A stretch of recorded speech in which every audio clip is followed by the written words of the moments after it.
The moment I nodded my head in agreement to marrying Ryan for the sake of my family's future, the front door of our Chicago mansion swung open with a force that rattled the crystal chandelier. There she stood, Oakley, the woman I loved more than anything, clutching a folded document in her trembling hand. It was our legal marriage certificate from our secret ceremony in Vancouver 2 years ago. And in that instant my world came crashing down. My mother gasped, her hand flying to her pearl necklace. Who is this woman, Avery? What is the meaning of this? Ryan, seated across from me at the long mahogany dining table, looked from me to Oakley, his face a mask of confusion. Avery, what's going on? Who is she? Oakley stepped into the room, her eyes never leaving mine.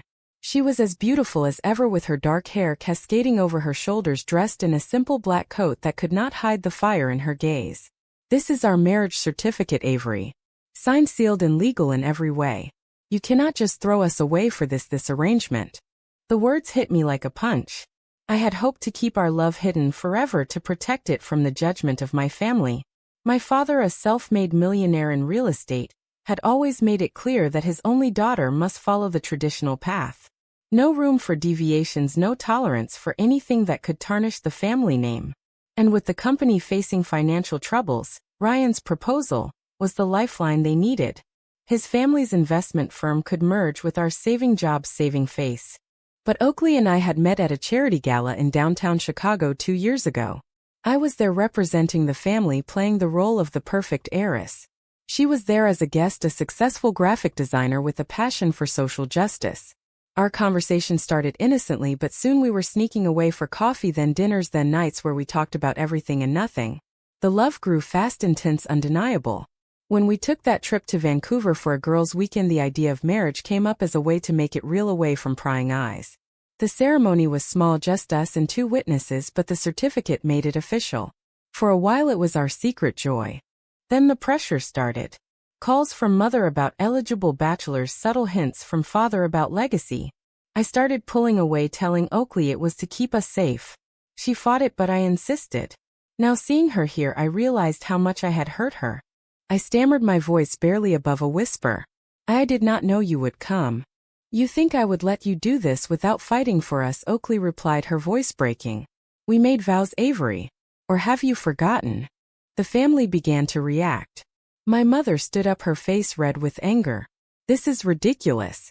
Avery, tell her to leave. This must be some kind of joke or scam. My father slammed his hand on the table. Avery, explain yourself. Now. Ryan stood looking hurt. If this is true, Avery, I need to know. I thought we were building something real. The air was thick with tension. I felt the weight of every expectation crushing me. Choosing Oakley meant losing my family, my security, perhaps my career in the family business. Choosing the marriage to Ryan meant betraying the only person who truly saw me. In that moment I was paralyzed, the inner conflict raging like a storm. Oakley walked closer, placing the certificate on the table in front of me. Look at it, Avery. Remember what we promised. I love you and I am not letting go without a fight. My mind raced back to the day we signed those papers in the small Vancouver courthouse. The officiant had smiled at us, saying love knows no borders. We had laughed, cried, and promised forever in whispers. Back in Chicago I had tucked the certificate away in a safe deposit box, telling myself it was insurance for our future, not a chain. But now it felt like both. Mother turned to father. Richard, do something. This cannot be happening. Our daughter cannot be involved in this kind of lifestyle. Think of the business, the investors, the reputation. Father glared at Oakley. Young lady, I suggest you leave before I call security. Whatever this is, it ends now. Ryan stepped toward me, his voice low. Avery, if there is any truth to this, we need to talk privately. I care about you, but I will not be part of a lie. I looked at Oakley, her eyes pleading for me to choose us right there. The cost of that choice flashed before me: lost inheritance, public shame, family estrangement. The cost of the other choice was losing her forever. I opened my mouth, but no words came. The silence stretched until Oakley spoke again. You agreed to marry him, Avery. After everything we built. How could you? Tears stung my eyes. The dinner table that had moments ago held laughter and toasts now felt like a battlefield. Servants hovered in the doorway, unsure whether to clear plates or flee. My brother, who had been quiet upstairs, would hear the shouting soon enough. Everything I had worked to protect was unraveling in real time. I finally managed a whisper. Oakley, please not here. But she shook her head. No more hiding. No more pretending. This is our marriage and I will not let you throw it away for their approval. The confrontation had only just begun and already the pain was unbearable. I stood slowly, my legs unsteady as the reality settled in. My choice tonight would define the rest of my life, and the price would be paid by everyone in this room. Oakley refused to leave even as my father motioned for security. She stood her ground, holding the certificate like a shield. I watched her face the woman who had once made me feel free, now forcing me to face the cage I had built around myself. Mother paced the dining room, her heels clicking against the marble floor, muttering about scandal and how this would ruin the merger. I pulled Oakley aside into the adjacent study, closing the heavy oak door behind us. The room smelled of leather and old books, the kind of space where deals were made and secrets kept. What are you doing here? I hissed, my heart hammering. You knew the situation with my family. You knew why I had to consider this. Consider it, Oakley shot back, her voice low but sharp. You said yes, Avery. I heard it from the hallway before I walked in. After 2 years of us, after Vancouver, after all the promises, you stood there and said yes to him. Her words cut deep because they were true. I had distanced myself over the last 6 months, claiming work stress and family obligations. In reality, I was terrified of the day this moment would arrive. My parents had raised me to value stability above all else. Father built his empire from nothing and expected the same discipline from me. Mother came from old money and believed any deviation from tradition was weakness. Coming out as lesbian would not just embarrass them, it would cost the company contracts from conservative clients. Ryan was safe, respectable, and willing. But he was not Oakley. I sank into the leather chair, my hands shaking. I did not plan this. The pressure built and I cracked. They threatened to cut me off completely if I did not settle down. The business is bleeding money. Ryan is the only way to save it. Oakley knelt in front of me, her hands on my knees, the certificate still clutched in one fist. And what about us, Avery? What about the life we chose in Vancouver? You looked me in the eye and said forever. Was that a lie to keep me quiet? No, it was not a lie. It was real. But reality changed when I came home. You have your career, your independence. I have this family, this legacy. If I choose you, they will destroy everything I have worked for. She stood up, her eyes filling with tears. So you choose them. You choose money and approval over me. Over us. The door burst open and my mother stormed in. Avery, this ends now.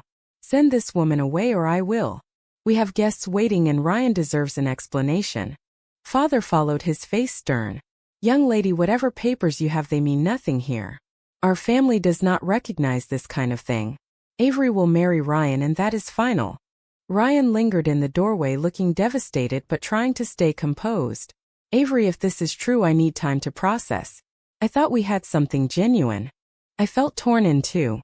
Part of me wanted to scream the truth to defend Oakley and our love. The other part saw the faces of my parents, the people who had sacrificed for my education, my opportunities. Choosing love meant watching their empire crumble, watching my brother lose his trust fund, watching myself become the black sheep in every social circle. The moral weight pressed down, making every breath difficult. Oakley turned to my family, her voice steady. This is not a phase or a mistake. We are married legally and emotionally. Avery knows it in her heart, even if she is scared to admit it. Mother laughed bitterly. Married in Canada perhaps, but not here, not in our world. Avery will do what is right for the family. The argument escalated, voices rising until Father threatened to call the police. Oakley looked at me one last time, her expression a mix of love and disappointment. If you let me walk out that door without fighting for us, we are done. The choice is yours. I hesitated too long.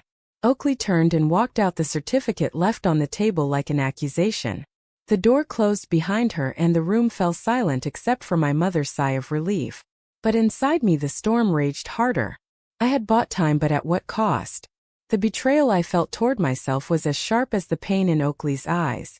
Family expectations had won this round, but the war was far from over. Later that night, alone in my childhood bedroom, I stared at the certificate I had hidden away for so long. The signatures, our names intertwined on the paper, mocked me. I had traded truth for security and the price was already higher than I imagined. Sleep evaded me as I replayed every moment with Oakley, the laughter, the quiet nights, the future we had planned in secret. Tomorrow I would have to face Ryan and my parents again. but the real confrontation was with my own heart. The next morning the mansion felt like a prison. Mother insisted on a family breakfast to discuss damage control as if last night had been a minor inconvenience. Father reviewed merger documents with Ryan in the study, their voices low and serious.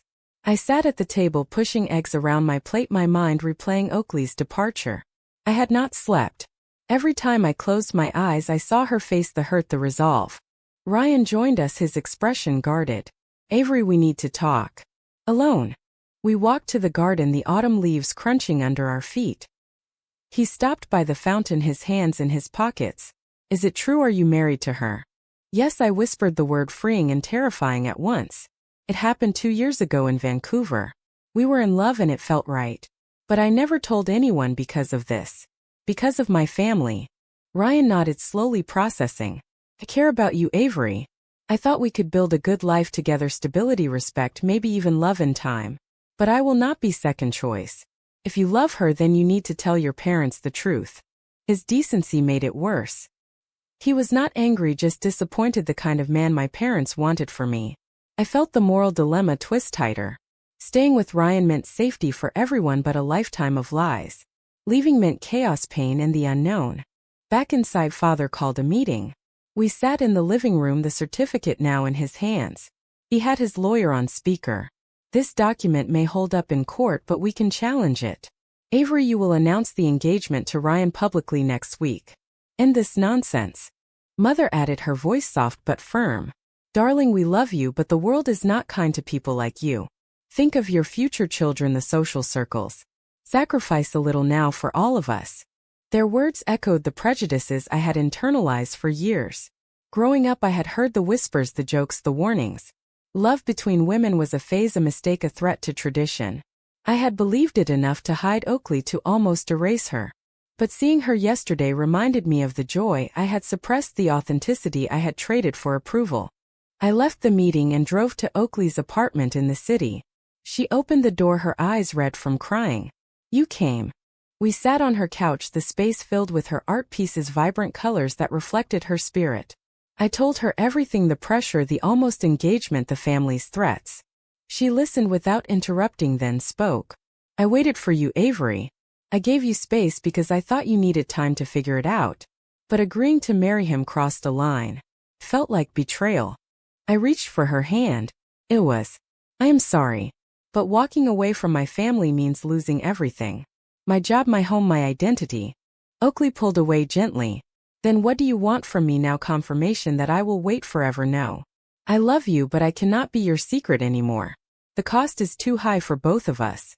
Her words forced me to confront the sacrifices. If I chose her, I would lose financial security, social standing, perhaps even contact with my brother.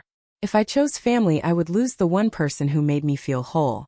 The inner conflict deepened as we talked for hours, dissecting every decision that led here. By evening I left without a resolution, my heart heavier than when I arrived. At home, Father confronted me again. "The lawyer says we can annul it quietly if you cooperate. Do the right thing, Avery." I lay awake that night weighing the options. The societal pressure was not abstract, it was real in every conversation, every expectation. Yet the love for Oakley burned brighter, exposing the hollowness of the stable future I had agreed to. The drama was just beginning, and the choices ahead would demand everything from me. News of the confrontation spread quietly at first. A cousin texted me asking if the rumors were true. At work, colleagues gave me strange looks.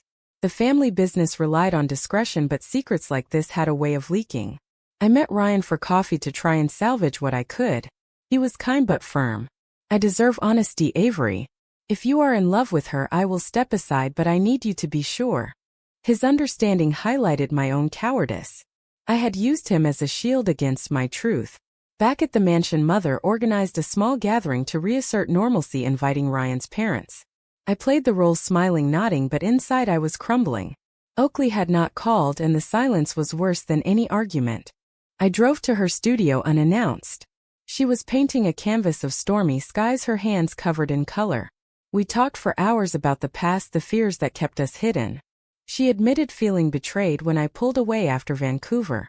I confessed the terror of disappointing my parents the way they had sacrificed for me. The moral questions hung between us. Was family loyalty more important than personal truth? Was societal acceptance worth the emotional cost? A call from father interrupted. The board is asking questions, Avery. Fix this or the merger is off. The pressure mounted. I returned home to find my parents waiting with the family lawyer. They offered a plan: annul the marriage, quietly pay Oakley off if necessary, announce the engagement. The suggestion felt like a final betrayal, not just of Oakley but of myself. I refused and the room erupted. Mother cried, father threatened to disown me. Ryan stood by, awkwardly caught in the crossfire. That night I texted Oakley. I need to see you. We met at a quiet park, the city lights distant. She listened as I described the ultimatum. Her response was calm but resolute. I will not be bought, Avery. And I will not wait while you decide if I am worth the fight. The cost of your hesitation is my heart breaking every day. Her words stung because they were fair. I had asked her to sacrifice visibility for my comfort. Now the roles reversed and I saw the unfairness. The confrontation with my family escalated the next day when they brought in my brother to guilt me. He looked confused, hurt, asking why I would ruin everything. The societal prejudice was not just external, it lived in their eyes, their words. I spent the night alone reflecting on the decisions that led here. Meeting Oakley had awakened something in me, the desire for authenticity. Hiding it had seemed practical, but now it felt like slow self-destruction. The drama intensified as rumors reached social circles, invitations were rescinded, whispers followed me. The price was mounting and I knew a breaking point was near. The leak happened on a Tuesday. A tabloid blog posted a blurry photo of Oakley leaving the mansion with the headline, family heiress in secret same-sex marriage scandal. My phone exploded with calls. Father raged, blaming me for not handling it. Mother locked herself in her room. Ryan called to say his family was pulling out of the merger unless I made a public statement denying everything. I met Oakley at a coffee shop downtown, her face drawn from lack of sleep.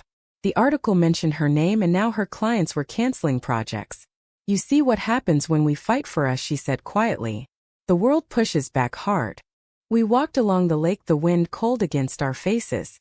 She recounted how her own family had distanced themselves when she came out years ago. I realized our struggles were parallel yet different. My wealth made the stakes higher, but her independence made her stronger. The betrayal element hit when my sister-in-law leaked more details to the press, trying to protect the family image. It felt like everyone was choosing sides except me. At a family intervention, they gathered all relatives. Accusations flew. You are selfish, Avery. Think of your nieces and nephews, the example you set. Father offered one last deal. Deny the marriage, publicly marry Ryan, and we forget this ever happened. The moral dilemma peaked. Denying Oakley meant erasing our love, turning her into a lie. Accepting the truth meant losing the only support system I had known. Oakley arrived uninvited, standing at the door as the meeting ended. She looked at me with quiet strength. I came to say goodbye if that is what you choose. But I hope you choose us. The room froze. My father demanded she leave, but Oakley stayed. I stood between them, the weight of every decision pressing down. In that moment I saw the cost clearly. Family approval had come with chains. Love with Oakley came with freedom, but also loss. I made a partial choice, telling my family I needed time. They left angry, but the seed of awakening was planted. Later Oakley and I sat in silence. She took my hand. Whatever you decide, I have to protect myself. The pain of waiting is too much. Her resolve forced me to confront my fears. The societal backlash was real, jobs lost, friends gone, but so was the inner peace I felt with her. The confrontations had stripped away the illusions and the true cost was becoming clear. The final confrontation came at the annual family gala. I stood on stage next to Ryan, the announcement speech prepared by my father. The room full of influential guests waited expectantly. Cameras flashed. Then Oakley walked in through the back door, her presence a quiet storm. She did not speak, but her eyes met mine across the crowd. I stepped to the microphone, my hands shaking. Ladies and gentlemen, I have an announcement. The merger with Ryan's family will not happen. And I will not be marrying him. Gasps rippled through the room. Father stood, his face pale. Mother covered her mouth. Ryan nodded with quiet respect, stepping aside. I continued, my voice gaining strength. 2 years ago, I married the woman I love in a legal ceremony. Her name is Oakley and she is here tonight. I have spent too long hiding, too long sacrificing my truth for approval. The cost has been my happiness and nearly hers. Oakley walked forward, joining me on stage. The room erupted in murmurs, some guests leaving in protest, others watching in stunned silence. My father approached us, his voice low. "You are throwing everything away, Avery." "No, father, I am choosing everything that matters. The family may turn away, but I will not turn away from myself or from her." The backlash was immediate. Calls stopped, investments dried up. My brother distanced himself. But in the weeks that followed, Oakley and I rebuilt slowly. We faced the prejudice together, the whispers, the lost opportunities. The awakening came in small moments, quiet dinners, honest conversations, the freedom of no longer hiding. I paid the price in estrangement and financial uncertainty, but gained a life aligned with my heart. Oakley stood by me, her love unwavering. The drama had tested us, broken us, and ultimately strengthened us. In choosing between love and family approval, was my hesitation a betrayal of myself and Oakley, or was facing the truth despite the devastating price the only honest path forward?